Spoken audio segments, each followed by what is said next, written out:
मराठा समाज आरक्षणाच्या बाबत खूप दिवसापासून प्रतीक्षेत असल्यानं मराठा समाजाला आरक्षणापासून वंचित राहावं लागलं.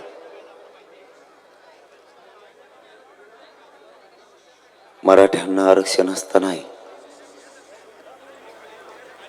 मराठ्यांना आरक्षण दिलं गेलं नाही. मराठ्यांना फक्त दुसऱ्यांसाठी लढा उभारायचा,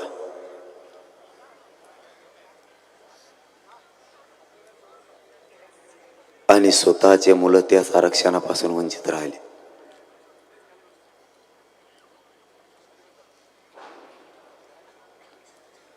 कोणताही निकष पार न करता बाकीच्यांना आरक्षण दिलं गेलं. मराठ्यांनी आरक्षणाचे सगळे निकष पार केले तरीही मराठ्यांना आरक्षण दिलं नाही. Car garage network great, claim cover great, price wait वाह, प्राइस भी great. Tata AIG car insurance, trusted नाम, फैंटास्टिक नाम. एखाद्या जातीला किंवा एखाद्या समूहाला जर आरक्षणात यायचं असलं तर त्याला कायद्याचे आणि आयोगाचे सगळे निकष पार करावे लागतात. मराठ्यांनी सगळे निकष पार केले तरीही मराठ्यांना आरक्षण दिलं नाही. एखाद्या जातीला ओबीसी प्रवर्गात समावेश व्हायचं असलं तर ती जात मागास सिद्ध असायला लागते, तरच ओबीसी प्रवर्गात त्या जातीचा समावेश होतो. गायकवाड कमिशननं मराठ्यांना 12-13% मागास सिद्ध केलं तरीही मराठ्यांना आरक्षण दिलं नाही.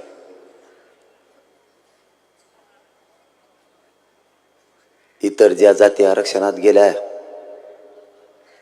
त्यातील एकही जात मागास सिद्ध करण्यात आलेली नाही. 1967 आरक्षण दिलं गेलं. व्यवसायावर आधारित जाती निर्माण केल्या आणि आरक्षण दिलं. कोणाचाही मागासले पण सिद्ध केलं नाही. मंडल कमिशनला 3 कामं सांगितले. मंडल कमिशन 88-89 गठीत झाला आणि मंडल कमिशनला 3 कामं सांगितले. पहिलं काम, जी जात ओबीसी आरक्षणामध्ये घालायची त्या जातीचा सर्वे करा, जातीची यादी तयार करा. 2, ओबीसीची जनगणना करा आणि ज्या जाती ओबीसी आरक्षणात घालायच्या ती जात मागास सिद्ध करा. मंडल कमिशननं यातलं एकही काम केलं नाही. मंडल कमिशननं 1923 यादी उचलली. इंग्रजांना 1931 केलेली जनगणना जी जशाला तशी घेतली आणि अहवाल तयार करून व्हीपी सिंग सरकार समोर ठेवला.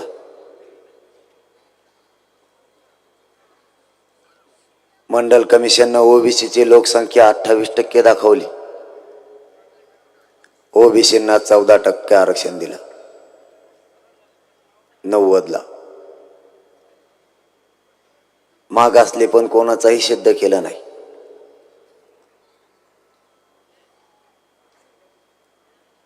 ओबीसीची लोकसंख्या 28% दाखवली आणि 14% आरक्षण लागू झालं. घटना सांगते लोकसंख्येच्या प्रमाणात 100% आरक्षण दिलं पाहिजे. एससीला आणि एसटीला 100% आरक्षण. कायदा सांगतो लोकसंख्येच्या प्रमाणात 50% दिलं पाहिजे. ओबीसींना 14% आरक्षण दिलं. 4 वर्षांना 94ला तेच आरक्षण वाढवून 30% केलं. वरचा 16% आरक्षण हे मराठ्यांचं होतं. 16% आरक्षणाचे 9 उपवर्ग बनवले. एक उपवर्ग बनवायचा असला तर समितीची शिफारस लागते, त्याशिवाय प्रवर्ग बनवता येत नाही. कोणत्याही शिफारस समितीची न घेता 16% आरक्षणाचे 9 उपवर्ग बनवले आणि मराठ्यांचं असणारं 16% आरक्षण एक खैरात असल्यासारखं एका रात्रीत वाटून टाकलं. मराठेही गाफील राहिले.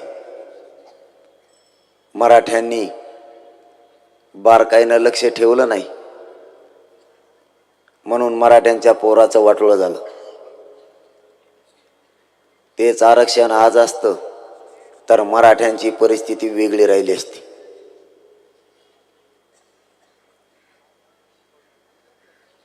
व्यवसायावर आधारित जाती निर्माण केल्या आणि 1967ला आरक्षण वाटप झालं. मुस्लिम धर्मात जात नाही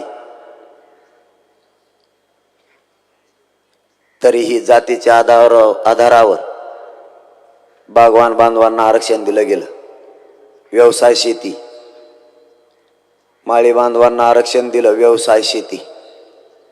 विदर्भातल्या मराठ्यांना आरक्षण दिलं, व्यवसाय शेती. कोणीही निकष पार केले नाही आणि कोणाचीही शिफारस नाही. मग कायदा सांगतो ओबीसी प्रवर्गात समाविष्ट व्हायचं असेल तर मागास सिद्ध जात असायला लागती. मग मराठा तर मागास सिद्ध झालेला असतानाही मराठ्यांना आरक्षण नाही आणि मराठ्यांचा व्यवसाय शेती असतानाही मराठ्यांना आरक्षण नाही. ज्या ज्या वेळेस समित्या झाल्या, ज्या ज्या वेळेस सर्वे झाले, त्या त्यावेळेस मराठ्यांना सांगितलं गेलं तुमचे पुरावे नाहीत, तुमचे दस्तऐवज नाहीत म्हणून तुम्हाला आरक्षण देता येत नाही, आणि मराठ्यांना आरक्षण दिलं नाही. पुरावे तर होते,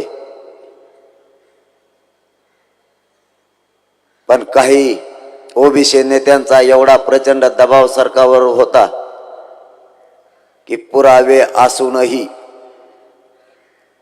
मराठ्यांचे पुरावे नाहीत असे अहवाल सादर करायला लावले.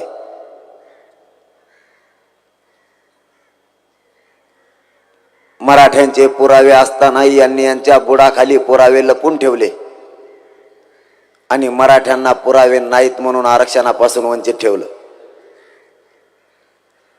ही लढाई आजची नाही. मराठा आरक्षणासाठी मराठ्यांनी खूप झुंज दिली, कारण मराठा आरक्षण विषय गंभीर होता. मराठ्यांच्या पोराच्या भविष्याशी निगडीत हा मराठा आरक्षणाचा विषय असल्यानं मराठा समाजानं या आरक्षणाविषयी प्रचंड मेहनतीनं हा लढे उभा केले. परंतु सरकारची इच्छाशक्ती नसल्यानं मराठ्यांना आरक्षण दिलं गेलं नाही. समित्या गठीत झाल्या, अहवाल एकही सादर झाला नाही.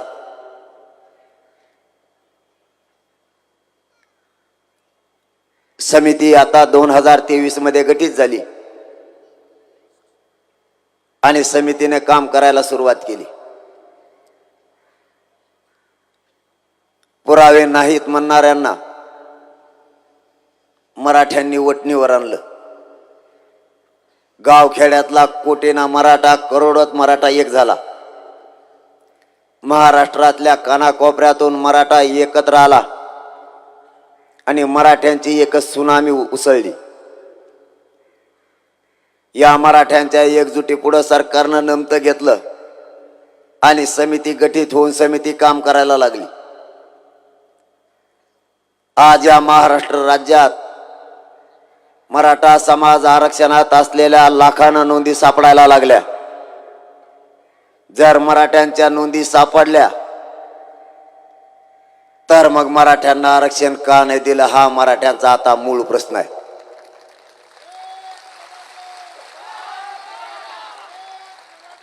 (1805) पासून 1967 पर्यंत आणि 1967 पासून 2023 पर्यंत पुरावे सापडण्यास सुरुवात केली.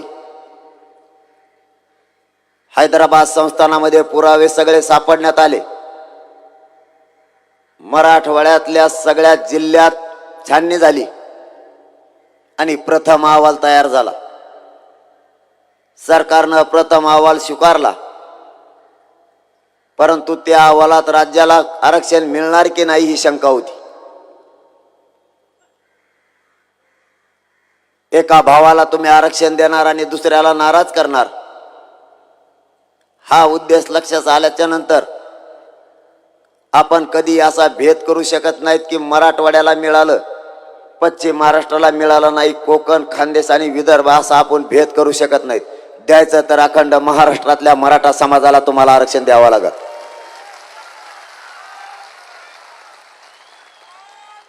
सरकारनं मग त्या समितीला राज्याचा दर्जा दिला त्याच दिवशी आणि समिती राज्यभर काम करायला लागली.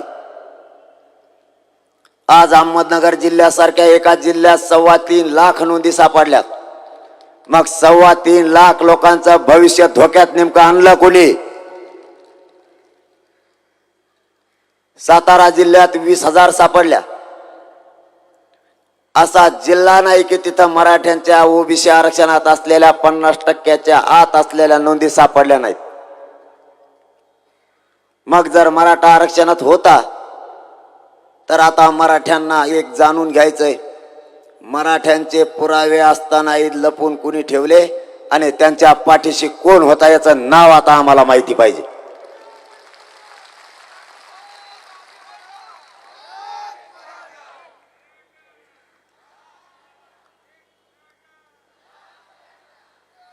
महाराष्ट्रातल्या घराघरातल्या मराठा समाजाला आरक्षणाचा न्याय मिळणार. सरकारनं अहवाल बनवायला समितीच्या मार्फत सुरुवात केली आणि या 2 ते 4 दिवसात दुसरा अहवाल सरकारकडे सादर होईल. पण अट एकच आहे, त्याच नोंदीच्या आधारावर महाराष्ट्रातल्या सगळ्या मराठा समाजाला आरक्षण देण्याचा कायदा तुम्हाला पारित करावा लागणार आहे. आणि कायदा पारित करण्यासाठी आधार असल्याशिवाय कायदा पारित होत नाही. मिळालेल्या नोंदीचा अहवाल तयार करून तोच आधार घेऊन महाराष्ट्रातल्या मराठा समाजाला आरक्षण देता येतं. तसाच कायदा पारित करण्यासाठी सरकारनं आपल्याकडून 24 डिसेंबरची तारीख घेतली. 24 डिसेंबर पर्यंत मराठ्यांनी जागे राहा. अशी संधी मराठ्यांना पुन्हा येणार नाही. या संधीचं सोनं करा. 70 वर्षापासून मराठा समाजाचे सगळेचे सगळे पोरं सुशिक्षित बेकार झाले. जर मराठ्यांना 70 वर्षापूर्वीचं आरक्षण असतं तर आमचेही IAS IPS अधिकारी राहिले असते.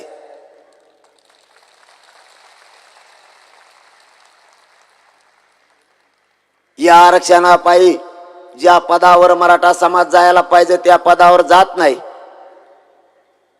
आणि खालच्या पोस्टवर समाधान मानून नाविलाजानं त्यांना त्या ठिकाणी काम करावं लागतंय. शासनातला आणि प्रशासनातला आमचा टक्का कमी झाला. हुशार असतानाही मागं पडले गेले. 95% पडूनही मुलं घरी आले आणि 60% वाले त्या ठिकाणी लागले.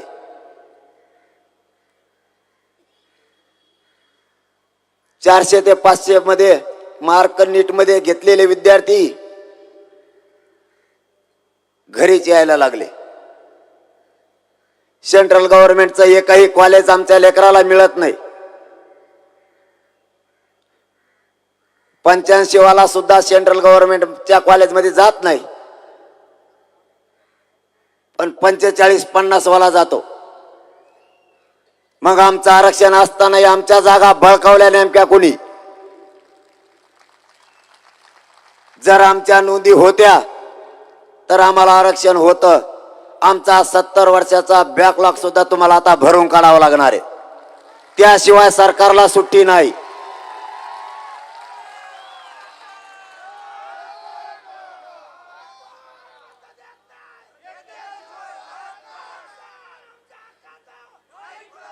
आरक्षण असून तुम्ही कशाच्या आधारावर आम्हाला दिलं नाही, याचं उत्तर आता आम्हाला पाहिजे.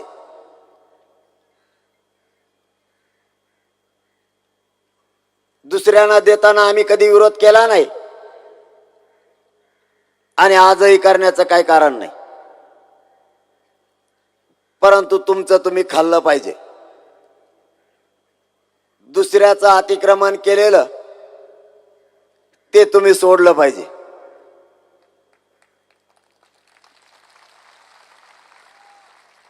कारण मराठ्यांच्या लेकरालाही भविष्य घडवायचंय. मराठ्यांच्या पोराला मोठं होऊ द्यायचं नाही, हे प्रचंड मोठं षडयंत्र होतं. आणि त्या 70 वर्षाच्या षडयंत्रात ते यशस्वी सुद्धा झाले. कारण नोंदी असूनही हाताला लागू दिल्या नाहीत. चारही बाजूना टाकलेला मराठा समाज मोठा न होण्याचा वेढा मराठ्यांना तोडता नाही आला. याचं कारण होतं फक्त विश्वास. मराठ्यांनी त्यांच्यावर विश्वास ठेवला आणि तिथंच मराठ्यांचा घात झाला. मराठ्यांनी कोणाला आरक्षण मिळू नये यासाठी कधी प्रयत्न केले नाही. उलट इतरांच्या पोरांच्या डोळ्यातलं पाणी पुसण्याचं काम या मराठ्यांनी केलं. त्यांच्या लेकराला कधी अडचण आली तर आपल्या लेकराला जवळ घेतलं नाही, परंतु त्याच्या पाठीवरून हात फिरून त्याच्या वेदना जाणून घेतल्या. ही मराठ्यांची संस्कृती. मराठ्यांनी यांच्यात कधी जात बघितली नाही. मोठं करताना मोठ्या मनानं पाठबळ दिलं. ज्या ज्या वेळेस इतरांना अडचणी आल्या त्या त्यावेळेस मराठ्यांनी छातीचा कोट केला आणि यांचं रक्षण केलं. आज मराठ्यांच्या पोरावर वेळ आली, त्यातला एकही मदतीला यायला तयार नाही. 70-75 वर्षात जे जे पक्ष झाले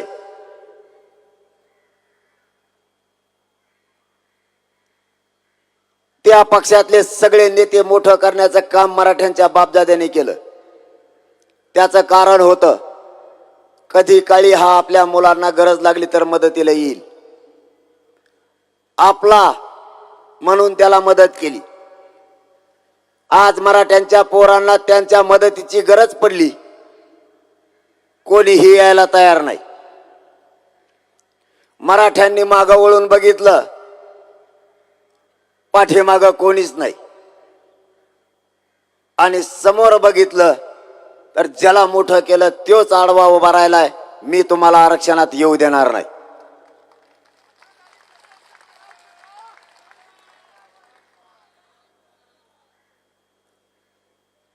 परंतु मराठ्यांनी एकजूट केली आणि प्रचंड मोठं आंदोलन या राज्यात उभं राहिलं आणि मराठ्यांच्या नोंदी मिळाल्या.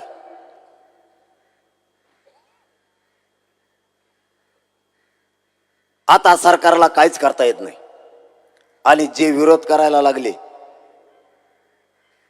त्यांचाही विषय आता आवरला.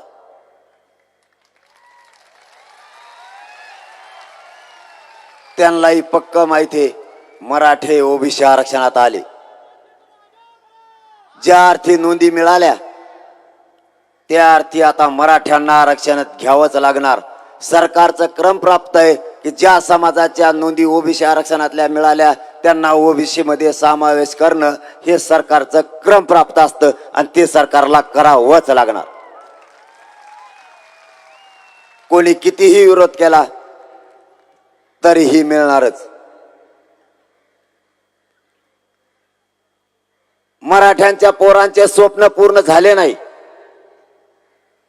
फक्त या आरक्षणापायी. आपले पोरं नोकऱ्याला लागले पाहिजेत, आपले पोरं उच्च शिक्षणाला गेले पाहिजेत. हे स्वप्न आई बापांचं अधुरं राहिलं. कारण या आरक्षणानं मराठ्यांचे पोरं सुशिक्षित बेकार झाले. आपलं आरक्षण खाल्लं, आता मागायला गेलो तर देत नाही. तेव्हा म्हणतो मग आपलं एकटंच 60% आहे.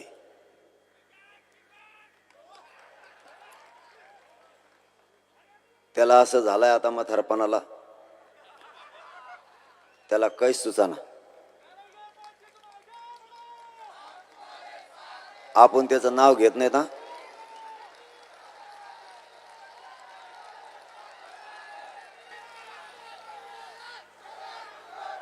आपण कोणाचं नाव घेतलं बी नाही आणि घेणार बी नाही. कारण त्यांची ती लायकी राहिली नाही आता. माणसाचा वैचारिक विरोध असावा, माणसाचे वैचारिक मतभेद असले पाहिजेत, पण आपण घटनेच्या पदावर बसलोय. त्या कायद्याची गरिमा आपण राखली पाहिजे, एवढं तरी भान असायला पाहिजे. 70-75 वर्ष सत्ता भोगली. आपण हुशाराच्या आणि बुद्धीच्या यादीत जाऊन बसलात. आपण बुद्धिजीवी असतानाही आपल्या तोंडातून ही गरळ ओकलेली विषारी गरळ चांगली नाही. आपण दंगली घडवण्याची भाषा करता. ऐ काय आलं इकडं, टाकशील टकोऱ्यात माया, जाऊन तिकडे लांबती.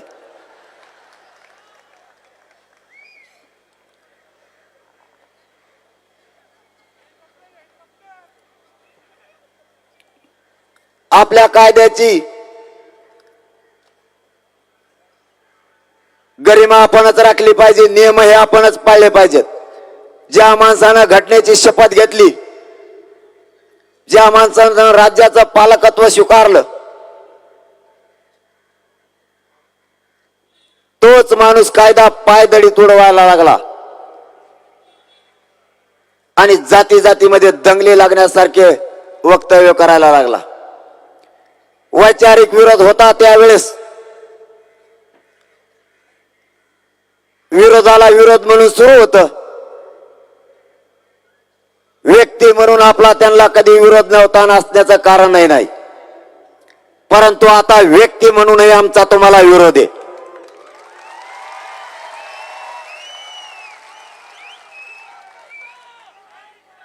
त्यांना पक्का माहित झालं मराठा ओबीसी आरक्षणात गेला.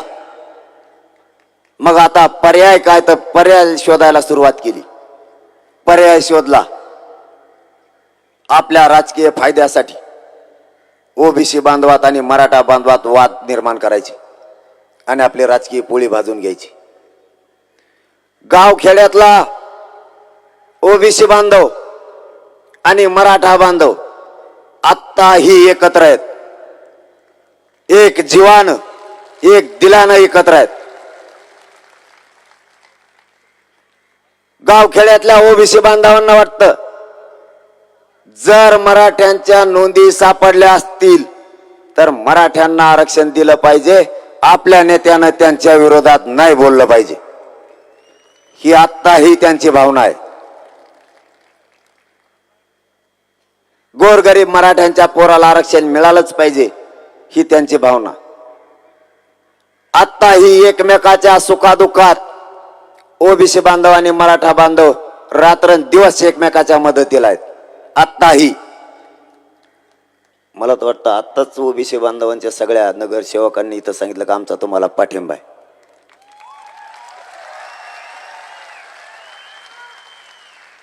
याच्याहून सुद्धा त्यांच्या लक्षात येत नाही आपलं वय झालं का नाही म्हणून.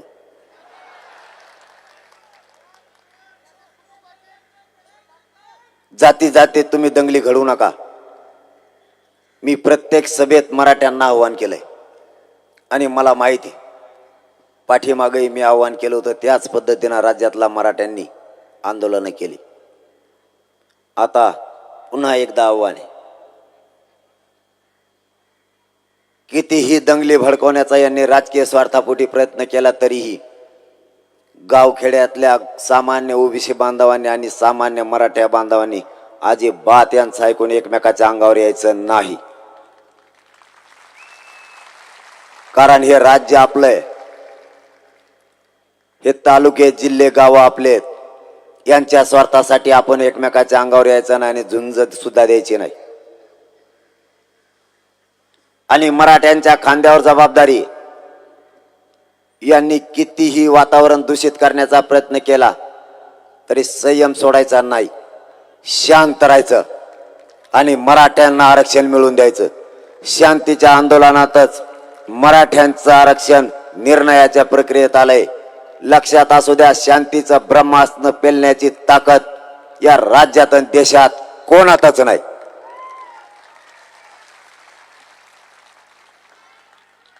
त्यामुळे या राज्याची कायदा आणि सुव्यवस्था यांनी बिघडायचं ठरवलंय. आपण बिघडू द्यायची नाही. काहीही झालं तरी हरकत नाही. आरक्षण तर मिळणार. कोणी कितीही विरोध केला तरी आरक्षण मिळणार. कितीही ताकद लावा, आरक्षण मराठे घेणार. पण आंदोलन मात्र शांततेत करायचे. यांचा उद्देश सफल नाही होऊ द्यायचा. यांना तेवढंच पाहिजे, दूषित वातावरण करायचं आणि मराठ्यांचं लक्ष आरक्षणापासून बाजूला करायचं. मराठ्यांनी आरक्षणावरच आता फोकस ठेवा. आपल्याला उचकवण्याचा प्रयत्न करतील. आपल्या लोकांना राग येतो. शांतता ठेवा आणि संयम बाळगा. मी ऐकलं नाही, पण मला पत्रकार बांधवांनी 2-4 शब्द सांगितलेत. कारण मला टाइमच मिळाला ऐकायला. आता मी 20 दिवस गप्प बसलो होतो. ती मला म्हणे मा एकट्याच्याच मागं लागला, म्हणून मी त्याला बोलायचं बंद केलं. त्याला मला काही उचकायची गरज होती का? मी का लय शहाणा आहे का? त्याने घेण्या देण्याचं परदिवशी टोकरीलं. पण मला थोडंफार माहीत झालं. मी त्याचं पुरं भाषण ऐकणारच आहे. कारण मी काय सोडित नसतो. माझ्या टप्प्यात आला की मी वाजेलाच म्हणून समजायचं.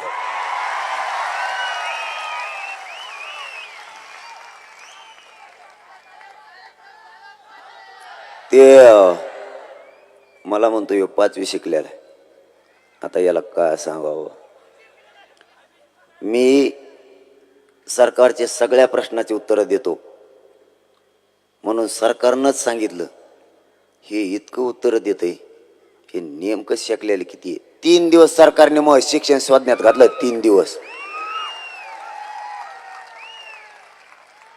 मी सांगितलं मी 12वी शिकलेलं आहे. सरकार म्हणलंय 12वी शिकलेलं नाहीच, शोधून काढा. 3 दिवस घातले. आणि इतकं म्हातारा माणूस होऊन एवढा अनुभव असून सुद्धा येऊन तो 5वी शिकलो. वयामानाने होतं म्हणा तसं, पचत नाही. 7-8 बाऱ्या जावं लागतं. खाल्लेलं पचत नाही. लोकांच्या लेकराचा ते तळतळाट. महाराष्ट्र सदनाला पैसा महाराष्ट्रातल्या जनतेचा आहे. वरबाडून तुम्ही खाल्ला. आता माझं बरंच काढलंय त्यांनी, पण त्याच्याबद्दल बी मला लय माहिती. पण मी धरलाय आता संयम. मीच पचिलाय अपमान मराठा आरक्षणासाठी. नाही त्याच्याबद्दल मला चांगलं माहिती. मुंबईत काय करत होता, ते कोणत्या पाहुण्यात तिथं राहिला, त्याने कोणत्या पिक्चर मध्ये काम केलं, परत तिकडं कसं काय हुकून आला, मला त्याच्याबद्दल सगळं माहिती आहे. फक्त आता मला ही आरक्षणाची 24 तारीख जवळ येते. मराठ्यांचा विजयाचा तो सुवर्णक्षण आहे. मराठ्यांच्या लेकराला आयुष्याची भाकरी मिळणार आहे म्हणून मी शांत आहे. आता जर आपण थोडंफार काय केलं तर आपलं लक्ष विचलित होईल आणि आरक्षणापासून पुन्हा एकदा मराठा समाज वंचित राहील. म्हणून सहन करायचं ठरलं आरक्षण मिळाल्यावर तो बी कुठं जाणार नाही, मला कुठं जायचं नाही.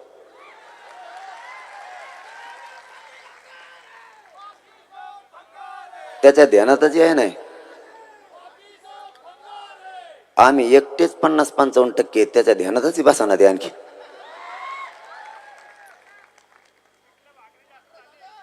परत सांगतो बी मनानीच, मी म्हणलं बेसन भाकरी खाऊन आला, लोकांचे पैसे खाल्ले, त्यामुळे मध्ये जाऊन बेसन भाकर खाऊन आला.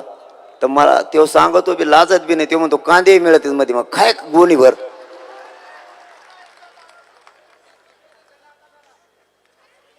गोरगरिबांचं खाल्ल्यावर असा तळतळाट लागतो, काहीच शिल्लक नाही राहिलं. आता आमचं बी आरक्षण खाल्लं, आता आम्ही सुद्धा ते माघारी घेणार आहेत.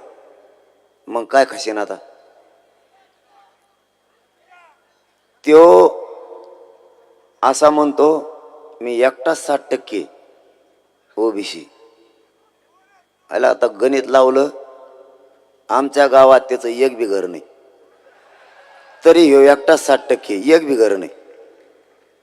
मोजा जाऊन दे. त्यो म्हणतो तसंच, आता 60% ओबीसी तर 60%, त्याच्याच म्हणण्याने वागायचं. 60% ओबीसी, 34% मराठा. किती झाले? किती झाले? SC ST 20%. किती झाले? 150% लोकसंख्या असते राज्याची. का पागल समजतो का आम्हाला तू? मारवाडी बांधव, मुस्लिम बांधव, ब्राह्मण बांधव हे कुठं सोडितो? खातोच किती कळाना. सगळं अतिक्रमण करून ठेवलं. तू कोणाचं हॉटेल दाबलं मला सगळं माहिती, पण मी आता नाही काढीत. थोडं थांब. एकदा मराठ्यांच्या लेकराला रोजीरोटी आयुष्याची मिळू दे, मग तुला कुठं जायचं नाही, मला कुठं नाही. यांना झोपच आहे ना सध्या. यांना असं वाटतंय आरक्षणात हे घुसून दे ना. मग ते म्हणतो आमच्यात येऊ नको. मग कुठं जातो? तो आहेत नको येतो, कुठं जातो कुठं? आणि तो कवर खातो. आता मला सांगा, येड्या माणसाला सुद्धा कळण मराठा समाज ओबीसी आरक्षणात, येड्याला सुद्धा. बघा, या कल्याणमध्ये माझी 2 गुंठे जागा आहे असं ग्राह्य धरा. ग्राह्य धरा बरं का, नाही हाय म्हणताना लागते माया माग. 2 गुंठे जागा आहे, पण मी मोगम म्हणतोय माझी इथं 2 गुंठे जागा आहे. कल्याणच्या लोकाला मेळ लागा नाही याची कुठे, मला माहीत नाही कुठे म्हणून. पण मला 7-12 मिळाला 2 गुंठ्याचा. 7-12 मिळाल्यावर तुम्ही जरी दादागिरीनं ती बळी केली असली तरी तुम्ही देणार का नाही? 7-12 मिळाला म्हणल्यावर. मग आता मराठ्यांच्या नोंदी मिळाल्या, तू कसं काय ओबीसी आरक्षणात येऊन देणार नाही? इवर तू आडा.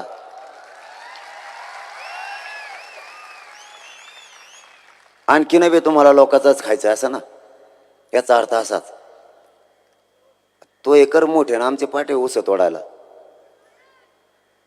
त्याच्यात तुमची बी चूक आहे. मोठी चूक तुमची आहे. तुम्ही हे 70-75 वर्षात जे जे पक्ष झाले ना, या पक्षातले सगळे नेते तुम्ही मोठे केले. सगळेचे सगळे मोठे तुम्ही केले. ते पहिल्यांदा लोकांची तर रोजाने जात होते. त्याच्याकडे इतका पैसा झाला, इतक्या गाड्या झाल्या, त्याचे पोरं परदेशात शिकायला गेले. त्या तुमच्या साहेबाचं पोरग म्हणजे सगळ्या पक्षाच्या नेत्याचं म्हणतो बरं का मी, नाही ईदाला धरताना एखादा, सगळ्या पक्षाचे, आणि त्यांचे पोरं परदेशात गेले, ते पोरग इकडं आलं. तुम्ही त्याला भैयासाहेब म्हणायला लागले. त्याला नीट हाकताय ना, तुम्ही त्याला भैयासाहेब म्हणायला लागले. आणि ते आपल्या पोरला नाम्या तुक्या म्हणतोय. आमच्या भोकरदनला जालन्यात एका नेत्यानं बोर्डच फाडून टाकला आमचा. मराठ्यांच्या पोराने गावागावात यायचं नाही म्हणून बोर्ड लावले होते. त्याला यायचं होतं गावात. सरकारचं, मुख्यमंत्र्याचं आणि दोन्ही मुख्यमंत्र्याचं आमचं असं ठरलं होतं की तुम्ही उपोषण मागं घ्या आणि 24 डिसेंबरपर्यंत आम्हाला वेळ द्या. ठीक आहे म्हणलं. आणि मुख्यमंत्र्यांनी आणि दोन्ही उपमुख्यमंत्र्यांनी शिष्टमंडळ पाठवलं. उपोषण मागं घेतलं. त्याचबरोबर गावात येऊ नका तेही स्थगित केलं. पण ते बोर्ड तसेच राहिले. आता याला यायचं होतं गावात, मग आता गावात बोर्ड लावलेला आहे. तसं आल्यावर स्थगिती उठवल्यावर काही ताण आहे का बोर्ड चावतो तुला तशी गाडी घेऊन आल्यावर? नाही नाही म्हणला फाडून टाका मला गावात येईल, आणि त्याने फाडला. आणि तिथल्या गोरगरिबाच्या कार्यकर्त्याला बी हाणलं बरं का. मी त्या दिवशी हॉस्पिटलला होतो, नेमकी माहिती त्याच दिवशी सुट्टी झाली. मी आरक्षणासाठी संयम धरला फक्त, कारण मला माहित होतं या गोरगरिबाच्या लेकराचं वाटळ होईल. आता आपण जर संयम नाही धरला, शांत नाही राहिलो तर. पण समजा मी म्हणलो असतो, आमच्या जालन्याच्या SP साहेबाला आणि कलेक्टर साहेबाला फोन केला आणि त्यांना जर म्हणलं असतो आमचा बोर्ड फाडा, आम्हाला काहीच करायचं नाही, फक्त बोर्ड फाडण्याचं घर कसलंय नुसतं बघून यायचं आहे आम्हाला. मी जर डांबरीनं चाललो असतो तर गप्पा मारीत नाही 5 लाख पोरं मागं चालले असते, नुसतं धुळीनाहीच घर उडून गेलं असतं. तू आमचे बोर्ड फाडितो, मराठ्याने जर मनावर घेतलं तर चेटी सुद्धा फाडी देन बतोई. ही आग्या मावळाच्या नादी लागतो कशाला. तरी शांत राहिलो, कारण मला माहिती एकदा आरक्षण मिळालं की तेवून मी एकाच गल्लीत येतो. मग आपण समोरासमोर कोण तोय बोर्ड लागणारच आहेत ना. मराठ्यांनी जर मनावर घेतलं ना, त्याला आयुष्यभर गुलाल लागून नाही द्यायचे, त्याला उसच तोडा जावं लागत. आणि बोर्ड चिटकायला तुम्ही काय धोरणात येत का? बोर्ड चिटकायला तुम्ही, पॉम्पलेट चिटकायला त्यांचे तुम्ही, त्यांना मोठं केलं.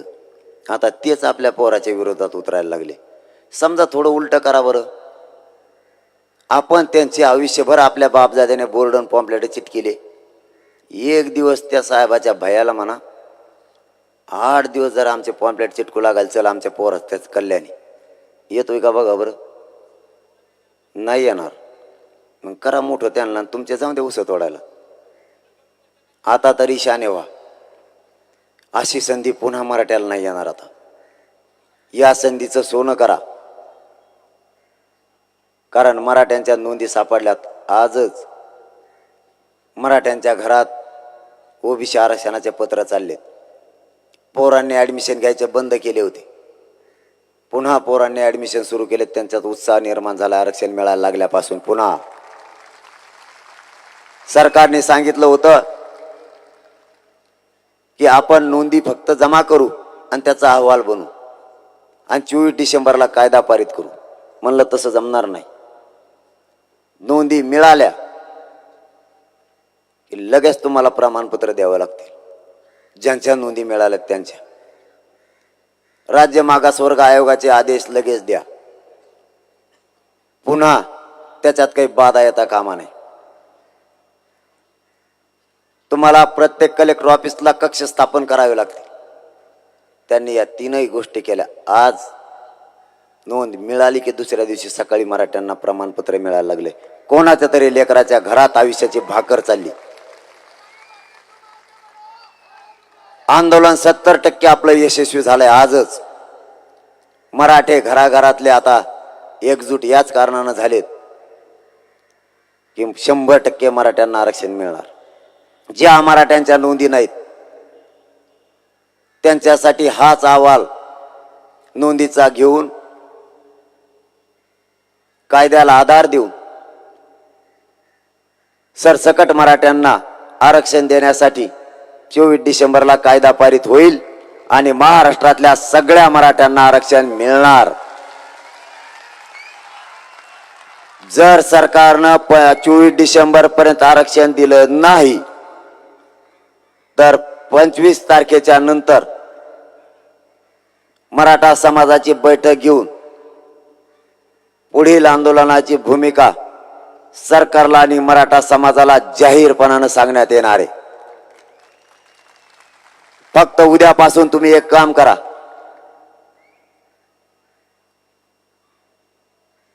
तुमच्या गावात, तालुक्यात आणि जिल्ह्यात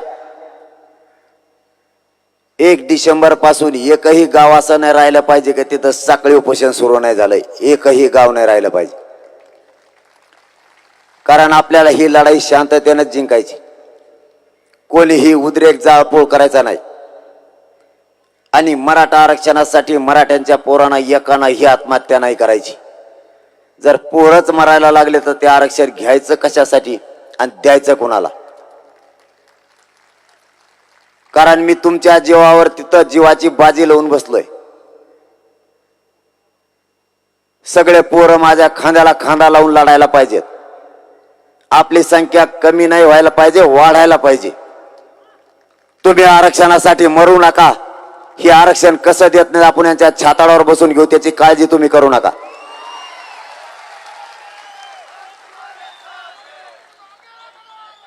याच्यामध्ये फक्त राजकारण येऊ देऊ नका आणि मतभेदही होऊ देऊ नका. एवढ्या वेळेस तुमच्या पायाला हात लावून सांगतो, मराठा समाजाच्या पोराच्या पदरात एवढ्या वेळेस आरक्षणाचं पुण्याचं दान टाकू लागा. त्याला आयुष्याची भाकरी द्या. यासाठी एकजूट राहा. इथं तुमचं आणि माझं कोणाचंही हित नाही.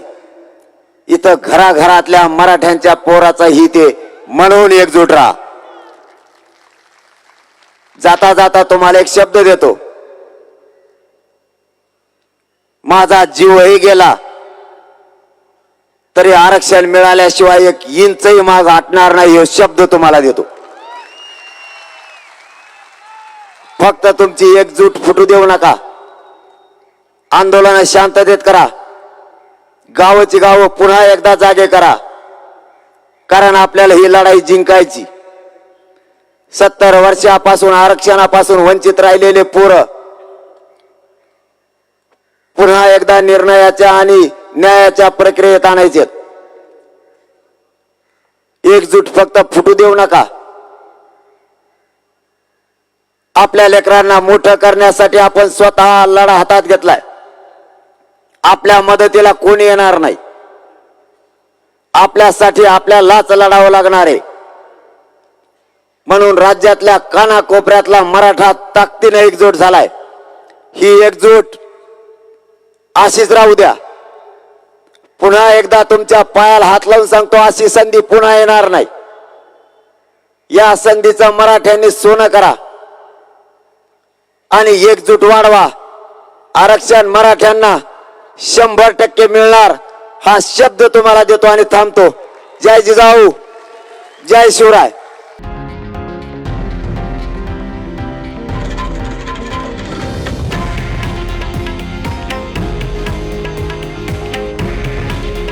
हे आहे देशातील नंबर 1 न्यूज नेटवर्क आणि आपण पाहत आहात TV9 मराठी.